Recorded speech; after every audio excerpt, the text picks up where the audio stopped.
खुलासा न्यूज में आप सभी का स्वागत है। आज पूरे भारत में बड़े दुख की शोक की लहर। तमिलनाडु के कुन्नूर में हेलीकॉप्टर दुर्घटनाग्रस्त होने के कारण सीडीएस जनरल बिपिन रावत जी समेत 13 लोगों के दुखद निधन पर शोक व्यक्त करता हूं। अपने संपूर्ण जीवन में जनरल रावत ने मां भारती की सेवा को सर्वोच्च प्राथमिकता दी। उनके निधन से उत्पन्न शून्य की पूर्ति असंभव है। ईश्वर दिवंगत आत्माओं को अपने श्री चरणों में स्थान दे।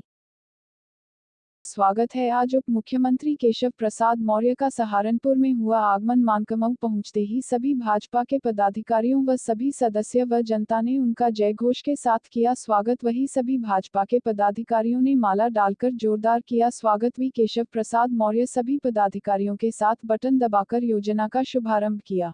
भारत माता की, केशव जी मौर्य जिंदाबाद, केशव जी मौर्य जिंदाबाद। इसे आज मुझे इस बात की खुशी है कि इतनी भारी संख्या में आप सब आज यहाँ पर जब आए हुए हैं, तो मुझे आप सबको जब यह सौगात जो आज आपको देने का मुझे सौभाग्य मिला है, जिसमें आपको बताया गया है कि लगभग 94 परियोजनाएं हैं, जिनको आज मैं यहाँ लोकार्पण और शिलान्यास के माध्यम से आपको समर्पित करने के लिए आया हूँ। इसकी लागत 345 करोड़ रुपए है। 345 करोड़ रुपए ये पत्थर लगे हैं नगर विधानसभा के।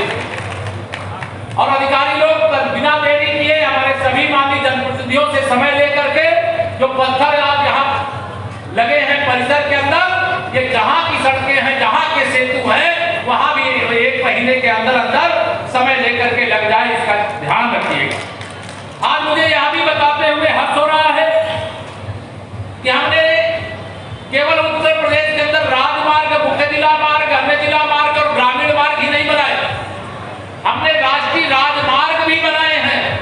लेकिन केवल उत्तर प्रदेश सरकार के बजट से जब 2017 में भारतीय जनता पार्टी का कमल खिला करके 325 विधायकों में 5 विधायक आप सहारनपुर से लेकर के उत्तर प्रदेश की बागडोर आदरणीय योगी जी के नेतृत्व में भारतीय जनता पार्टी को सौंपने का काम किया था।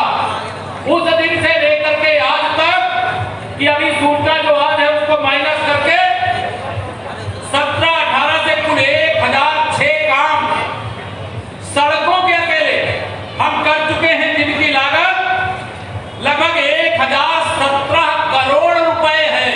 यह हम सहारनपुर जनपद की छोटी बड़ी सड़क और सेतुओं के निर्माण के माध्यम से आपकी सेवा में समर्पित कर चुके हैं। आपने कमल खिलाया तो कमल के फूल की तरह हमें सहारनपुर को भी खिलाना है। आपने देश में हमारी सरकार बनाई, प्रदेश में हमारी सरकार बनाई, डबल इंजन की सरकार बनाई, तो आपको अपनी आंखों से दिखना चाहिए कि भारतीय जनता पार्टी केवल कहती नहीं है, भारतीय जनता पार्टी करती भी है और करके दिखाती भी है। आप याद करिए 2017 से पहले मैं तो आश्चर्य कर रहा था, मेरे जैसे एक साधारण कार्यकर्ता को जब धन्यवाद किशन जी। आज के कार्यक्रम की अध्यक्षता कर रहे हमारे अध्यक्ष जी। आज जनपद सहारनपुर में रिजर्व पुलिस लाइन में एसएसपी कार्यालय पर एक महिला ने अपने स्कूल के कब्जे को लेकर कब्जे करने वाले के खिलाफ एक ज्ञापन सौंपा, जिसमें कहा यह गया है कि कब्जे करने वाले के ऊपर सख्त से सख्त कार्रवाई की जाए और उसको स्कूल को कब्जा मुक्त कराया जाए। जी, क्या नाम है आपका, कहाँ के आप रहने वाले? मेरा नाम उर्मिला शर्मा है और मैं सहारनपुर गोविंद नगर की निवासी हूँ और पिछले लगभग 5 साल से मैं मुंबई में रहती हूँ। आज आप एसएसपी कार्यालय आए हैं, क्या बात है? देखिए, ऐसी जगह कोई आना तो नहीं चाहता, लेकिन आना पड़ा है। अब क्या करूँ, मजबूरी है। मैं लगभग पिछले 25 सालों से थिएटर कर रही हूँ सहारनपुर में। सहारनपुर का बच्चा बच्चा मुझे जानता है और सारे रंगकर्मी, जितने भी पुराने रंगकर्मी हैं, सब मुझे जानते हैं। और मुंबई में भी मैंने बहुत सारे शो किए हैं, जैसे सोनी चैनल का मैंने मेरे साईं किया है, उसमें नर्मदा का कैरेक्टर किया है। और NTV का परम अवतार श्री कृष्णा किया है, NTV का ही गुड़िया हमारी सभी पे भारी किया है, और स्टार प्लस का शो मेरी दुर्गा किया है, और तीर्थ यात्रा किया है, और अभी रिसेंटली जो मेरा शो चल रहा था अम्मा के बाबू की बेबी, जिसमें मैं सुकन्या चाची नेगेटिव लीड में कर रही थी, स्टार भारत का शो। तो इस दौरान क्या हुआ, लॉकडाउन के बाद मैं लगातार कंटिन्यू शूटिंग पे बिजी थी। जब मैं कंटिन्यू शूटिंग पे बिजी थी तो मेरा एक स्कूल चल रहा था सहारनपुर में, बालाजी एक्टिंग स्कूल के नाम से। ये मेरा स्कूल था बालाजी एक्टिंग स्कूल, जिसमें मैं बच्चों को प्रशिक्षण देती थी, बच्चों को बारीकियाँ सिखाती थी एक्टिंग की, और काफ़ी बच्चे मेरे सिखाए हुए यहाँ सहारनपुर में हैं। जो ये न्यूज़ देखेंगे शायद वो मुझे सब पहचान जाएंगे। पाइनवुड में भी मैंने 4 साल बच्चों को थिएटर पढ़ाया है, सिखाया है, और थिएटर में मुझे नेशनल अवार्ड भी मिला है। तो इसी दौरान मैंने अपना एक स्कूल खोला था, बालाजी एक्टिंग स्कूल। अब ये इस स्कूल पर मेरे कब्जा हो गया है, और ये TC जैन मार्केट में A6 प्रथम तल पर है, और इसमें बहुत सारा सामान था, बच्चों की ड्रेसेस थी, बहुत सारी बुक्स थी, कैमरा था, स्टेज लाइटिंग थी, क्रोमा था। कैमरा काफ़ी महंगा था जो मैंने अभी बड़ी मुश्किल से ख़रीदा था। एक्टिंग स्कूल जो आपका है ये एग्रीमेंट पे था या आपकी अपनी ज़मीन पर था? ये एग्रीमेंट पर था। ये 10 साल का एग्रीमेंट था, जिसका अप्रैल में एग्रीमेंट ख़त्म हो रहा था। मंजुलता जैन के नाम से, जो TC जैन मार्केट की जो मालकिन है, मंजुलता जैन और उर्मिला शर्मा। 1 मिनट में आपको दिखा सकती हूँ। ये देखिए, ये मंजुलता जैन और ये मेरा फ़ोटो उर्मिला शर्मा। और ये एग्रीमेंट जो था 10 साल का था, मतलब ये अप्रैल तक एग्रीमेंट था। लेकिन इसी दौरान क्या हुआ, इनकी बहू ने इनकी प्रॉपर्टी के ऊपर स्टे ले लिया। कुछ इनका फैमिली मैटर चल रहा था, लड़ाई झगड़ा चल रहा था।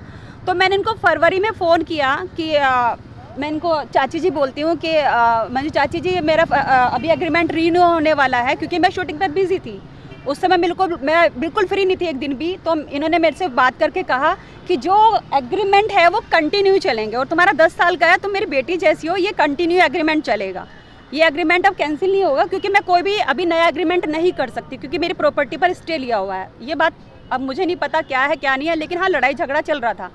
तो मैंने इनसे कहा कि आप फिर भी मुझे एक बार लिखित में दे दीजिए कि भाई ये एग्रीमेंट, क्योंकि मैं मुंबई से नहीं आ सकती रिन्यू कराने के लिए। तो इन्होंने मुझे मेरा फ़ोन कहाँ है, तो इन्होंने मुझे एक व्हाट्सएप पे मैसेज लिख के दे दिया कि एग्रीमेंट कंटिन्यू रहेगा।